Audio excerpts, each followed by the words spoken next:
Thank you for watching. This is part 2 of the summoners and pets. We're going to be focusing now on the pets. Let's get right to it. The pets are more of the weapons, unlike the Tatch in the summoner.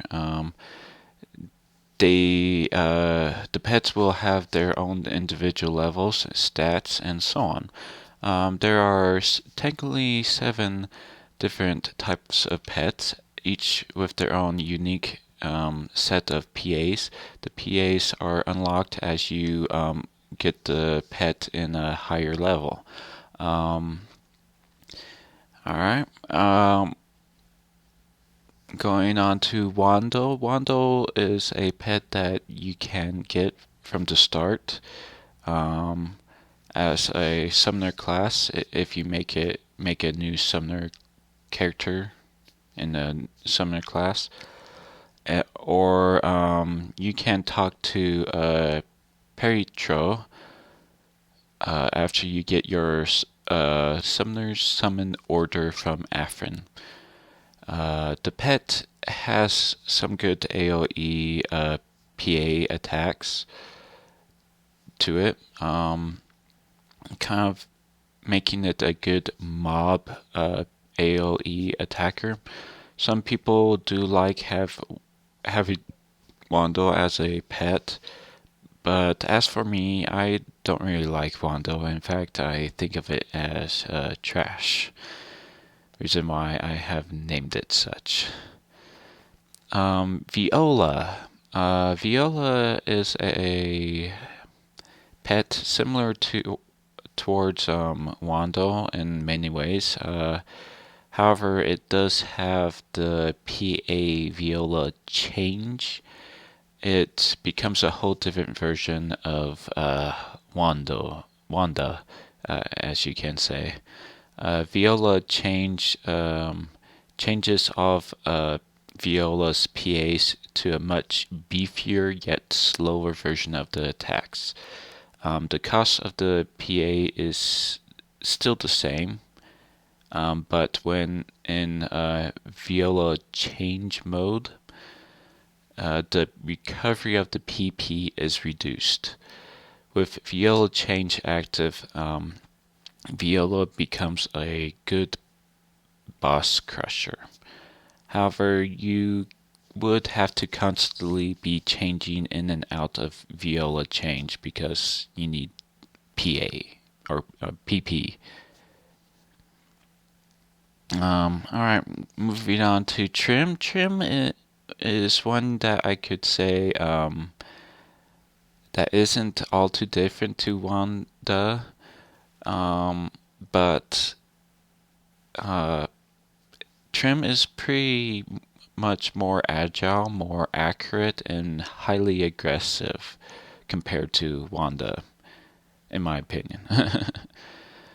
Trim is what I use more on attacking enemy weak points, and I use Trim to kill mobs more than the other pets, except for Maron.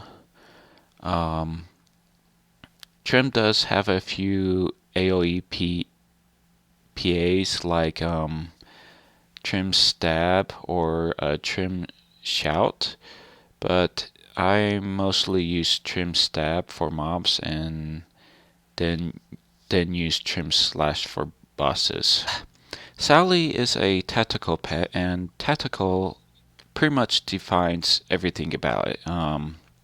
Sally isn't made just to deal damage, but to deal damage in a smart way, I guess you could say. Sally Fall is a point vacuum skill where all the enemies in range get sucked into one spot. There are other skills that are similar behavior, like Sally that comes from Ranger's Gravity Bomb and a technique called Zone Dill, if I said that right. And these skills have better range than Sally's Fall, but Sally Fall does damage per tick, unlike the two previously mentioned skills. The PA Sally Territory puts up a bubble, so to speak, that does damage per tick. The bubble lasts as long as you keep the button held down and as long as you have enough PP to keep it going. Sally's Territory will increase its damage per tick the longer you have it in the bubble form.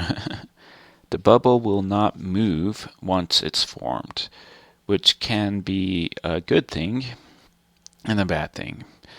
There are more things I can say about Sally and her PAs, like Sally Curse can nerf enemies, but I'm going to move on.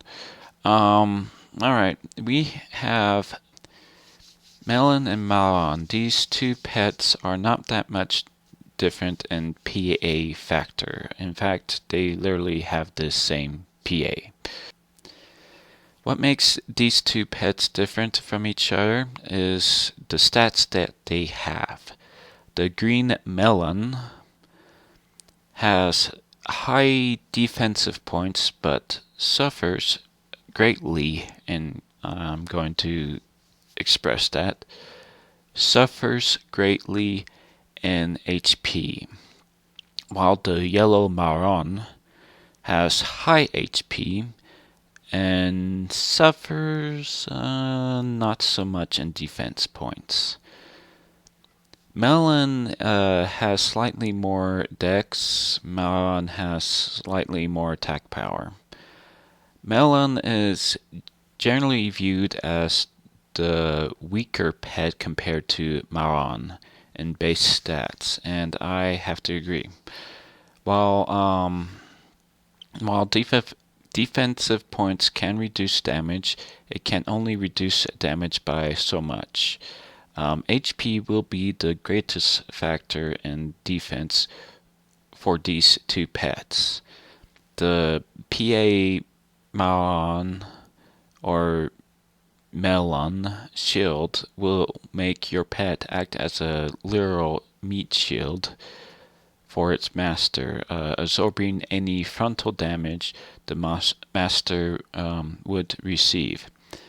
Similar to other classes, guard moves, but don't feel too sad about the little guy being a meat shield, because the more attacks it receives, the bigger it gets.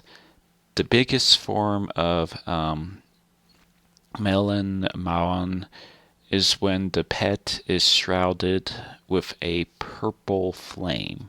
In this form, you have seconds before the pet self-destructs. At this point, you want to use Melon or Marron's Strike, of which you will throw the pet at the enemy and the pet will explode on impact.